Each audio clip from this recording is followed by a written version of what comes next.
Kapag mas mahal ng boyfriend mo ang kanyang ina at ang yaman nila, handa kanyang iwan kahit mga hulugan pa ito ng pagsasakripisyo ng pagmamahal niya sa iyo. Pakinggan ang kwentong ito ni Elvira na pumigil sa pagmamahalan ng kanyang anak na si Cedric at ng nobya nitong si Myra dahil lamang sa takot na mawala sa kanya ang kanyang anak. Cedric, hindi. Nagbibiro ka lang. Hindi mo ko iiwan, di ba? Sorry Myra. Masakit din sa akin ito pero kailangan gawin ko eh. Pero bakit? Ano ba naging kasalanan ko? Wala. Pero kung itutuloy kong relasyon natin, itatakwil ako ni Mami. Mawawala sa akin ang lahat ng meron ako ngayon. Sabi mo mahal mo ko. At hindi magiging hadlang sa pagmamahala natin yung pagiging mahirap ko. Bakit ngayon nakikipag-break ka? Sorry, hindi ko pala kayang maghirap. Natatakot ako. Unawain mo sana ako. Tama na! Sayang lang pala yung pagmamahal na inukol ko sa'yo. Myra, Sana hindi ko na lang sinuko ang sarili ko. Wala ka naman palang kwenta. Wala kang kwenta!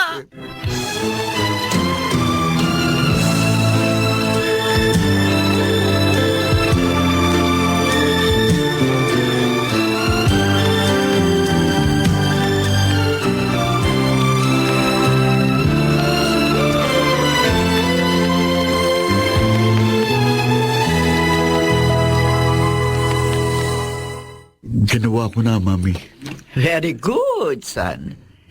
Hindi ka nagkamali ng pinili. Dahil sa hampas lupang babaeng yon, magiging impyerno lamang ang buhay mo. Nagawa ko na kung gusto nyo. Kaya sana, huwag nyo na siyang hamakin. Totoo lang yung sinabi ko. At siya, salapi lamang natin ang hangad ng babaeng yon. Sige, napapagod na ako eh. Papasok na ako sa kwarto ko. Sa wakas, hindi na mawawala sa akin ang aking anak. Dadaling kita sa Amerika para mapalayo ka na ng tuluyan sa babaeng yon.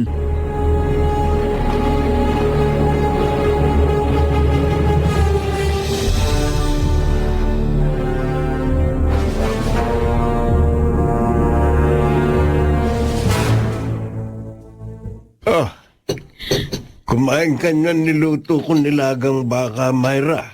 Makabubutihan sa inyo ng dinadala mo. Salamat po, Tatay Ambo.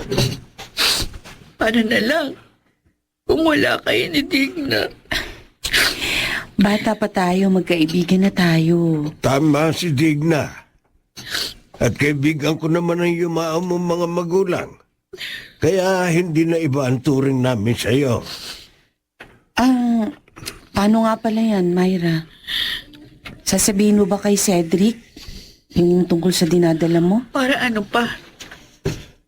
Wala naman siyang paninindigan. Lalo lang ako masaktan pag sinabi ko.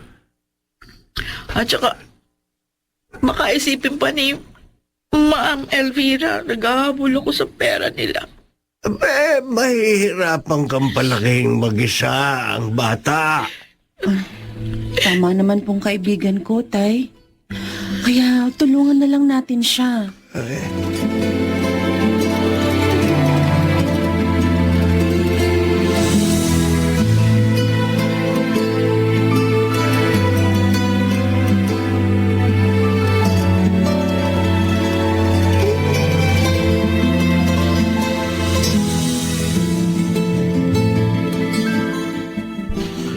Ano? Ipadadala ka ni Tita Elvira sa Amerika? Oo, Dindo. Doon muna ako titira kay Tito Claro, kapatid ni Mami. Cedric, huwag ka sana magalit, no? Kaibigan kita. Kaya ako ito sasabihin. Talaga bang yan ang gusto mo? Wala naman akong magagawa, Dindo. Ayokong mawala ng ina at yaman. Kaya matitiis mong mawala sa iyo si Myra at ang inyong magiging anak. Ano? Anak? Oo. Yun ang nalaman ko kay Digna. 2 buwan na buntis si Myra. Hindi niya yun nasabi sa'yo dahil nakipag-break ka na kagad nang magkita kayo sa park. Diyos ko, hindi ko alam. Kailangan makausap ko si Myra. Bakit ka narito? Myra, nagpatulong ako kay Dindo para makausap ka dito sa park. Kung alam ko lang na ikaw yung madadatnan ko, sana hindi na ako nagpunta pa rito. May gusto lang akong malaman. Totoo ba? Totoo bang dinadala mong magiging baby natin? Wala ka nang pakialam. Di ba nakipag-break ka na sa akin? Please, huwag ka namang magalit. Susuportahan kong bata. Magpapadala ako ng pera sa'yo. Umalis ka na. Di ko kailangan ng pera mo. Duwag. Ano ibig sabihin nito, Cedric? Mami? Tinawagan ka na naman ba ng babaeng ito? No, ha? no, Mami. Ikaw na babae ka? Ang kapal ng mukha mo. Iniwan ka na nga ng anak ko nang gugulo ka pa. Hindi ko ho siyang ginugulo. Sinungaling! Mami, hindi siya dapat itinulak. Yan ang dapat sa kanya, saktan. Para Aray ko! tumahimik ka. Mami. Gusto ko, ang sakit. Oh my God! May dugong lumalabas sa kanya.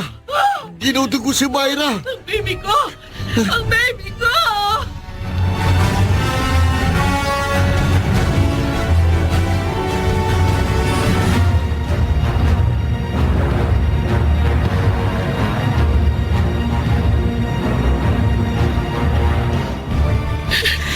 Myra, Tingna. Wala na dinadala mo. Wala na ang baby ko. I'm sorry, Myra. Kung alam ko lang na mangyayari ito, hindi ko na sana kinausap si Digna para papuntahin ka sa park. sorry din, Myra. Nakipagtulungan ako kay Dindo. Akala ko kasi magkakaayos pa kayo ni Cedric eh. Napakasama nila mag-ina. Napakasama nila.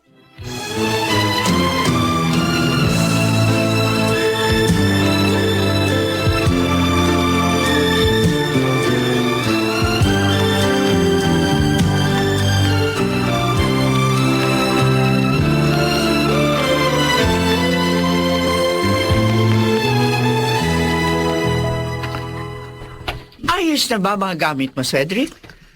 Bukas na ang lipad mo. Mami, baka naman maaaring mapuntahan ko si Myra sa ospital.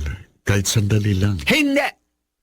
At sana huwag matigas ang ulo mo. Pero gusto ko lang malaman ang lagay nila ng baby namin. Nakuna ng hampas lupa. Oh, Wala na ang dinadala niya. Ibinalita yon sa akin ng kilala kong doktor doon. oh my God. No. Hindi No. ka dapat umiyak. May dapat kang matuwa ka. Dahil ngayon, wala ka ng pananagutan pa sa buwisit ng babaeng yun. Ang selfish mo, Mami. Napaka-selfish mo.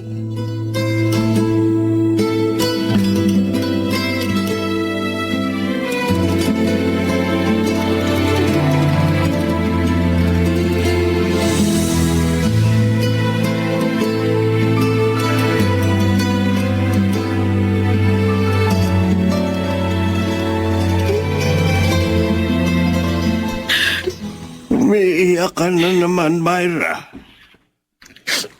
Lagi ka na lang ganyan. Wala nang makalabas ka ng ospital. Masakit. Tingna.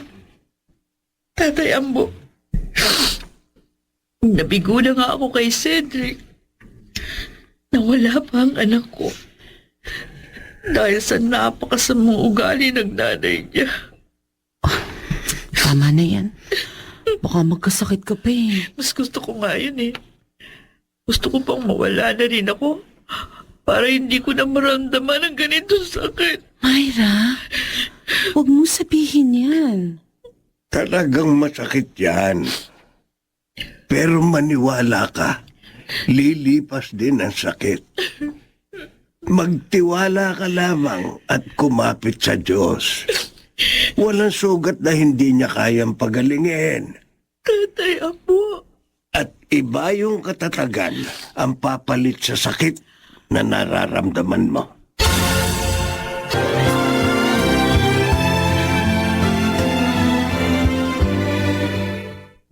Sa makalawa, susunod na ako kay Cedric. Makakasama ko na uli ang aking anak. At ngayon, natitiyak ko nang hindi na ako mag-iisa. Si Kuya Claro tumatawag. Bakit kaya? Hello? Kuya? Oh, napatawag ka?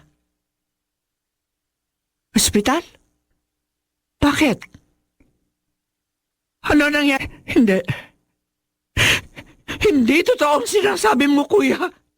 Hindi maaaring mamatay ang aking anak.